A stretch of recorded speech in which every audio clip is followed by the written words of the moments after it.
What up guys, Max here bringing you a brand new old YouTube video, and in today's video I'm going to talk about the number one thing you shouldn't do when you're making money from crafting, and also I'll tell you two more things that you should be aware about. So let's get right into it.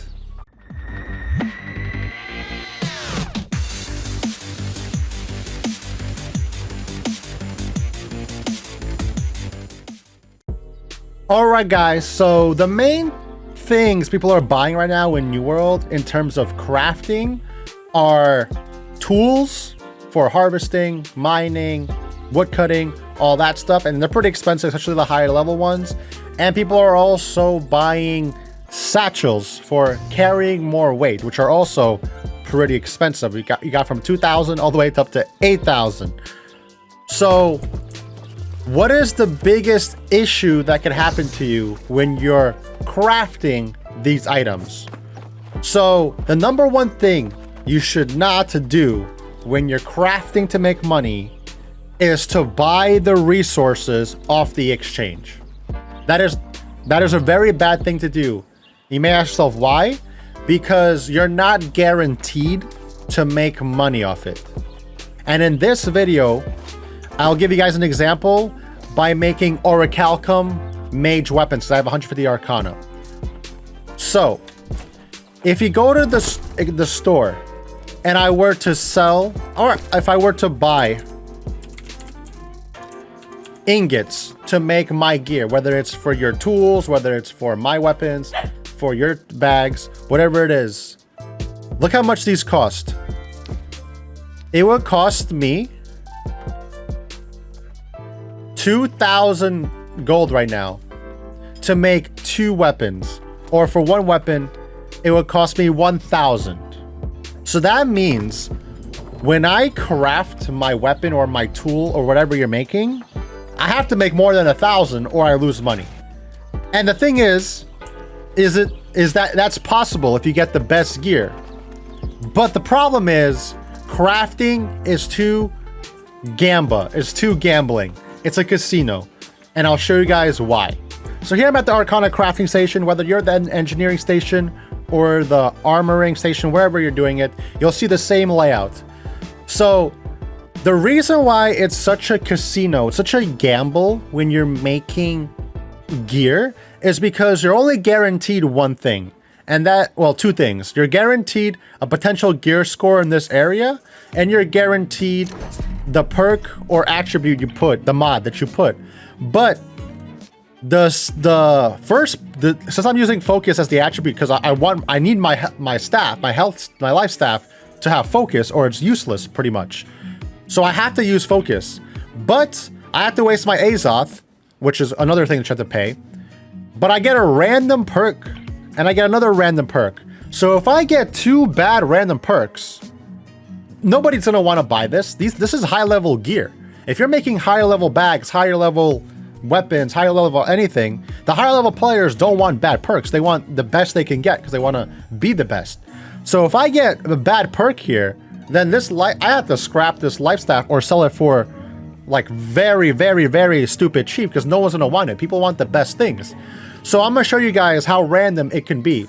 So we saw that if I were to sell the ingots by itself, I would make 1,000 guaranteed. 1,000 guaranteed. So basically, right now I have 28 ingots. Well, let's say I use 24 ingots. I can make 2,000 guaranteed. But if I craft really good stuff, I can make maybe 2,000 each, and I'll make double the money. Or I make 1 bad one, 1 good one, and I break even. Like, you don't know. So we'll see what happens. And 2 more things to note when you're crafting your engineering, your bags, whatever, or your tools or your weapons. Take gear score into consideration. If I were to use the best everything, I basically get a 500 gear score weapon in my example. If this is a level 60 weapon, then only level 60s will buy it, which lowers my market area, right? So keep that in mind. So what I do is for this, there's a lot of level 50s in like my server. So instead, I lowered the materials down a tad bit. So if I get like a 490, 480 something gear score, level 50s could wear that, so that gives me more people to sell to. And another thing to keep track of is what perks you want, right? Whether it's for your bags, whether it's for your tools, weapons. I know what perks people want from the life staff. People only want blessed. That gives you like more healing. So I have a better chance probably to sell an ice gauntlet than a life staff, because the life staff needs to have this one perk. If it doesn't have it, then it loses a lot of value. Whereas the ice gauntlet can have a lot of damage perks. So keep that in mind as well when you're crafting. With that being said, let's see if I win the lottery.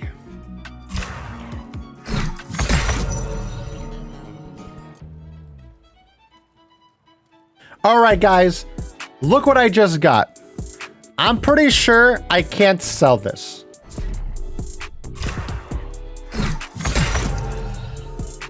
All right, I got now I made an ice gauntlet. This one is also iffy. It might be good because it gave me siege damage again, which is, like I said, you get random perks.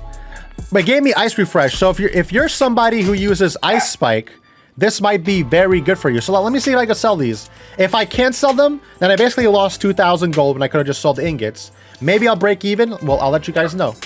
All right, guys, so after many hours, it seemed like nobody wanted to buy that lifestyle because it had really bad perks. And the Ice Gauntlet also had pretty bad perks now that I look at it. And Ice Gauntlet was also level 55, so less people could buy it, and it wasn't that good. So somebody offered me 250 for them, and I scrapped them and I got 350 from the ingots. So I mine the Aracalcum ore for that. I bought the Star Metal, which is only worth like 300 for each one. So theoretically, I did lose like 200 gold, but that's nothing. I got a lot of crafting XP, and I'll just keep making more. And yeah, hopefully I win the lottery. But that being said, don't buy from the exchange, but because it's really hard to make profit. You have to get really lucky. Mine your own ore. You mine your own ingredients. You could sell the ingredients for probably more like steady money, but if you want to take that risk, go for the big money, then yeah, you could craft the stuff. Think about what perks you need. Think about what the market wants. And that being said, hope you guys enjoyed the video, and I'll see you guys in the next one.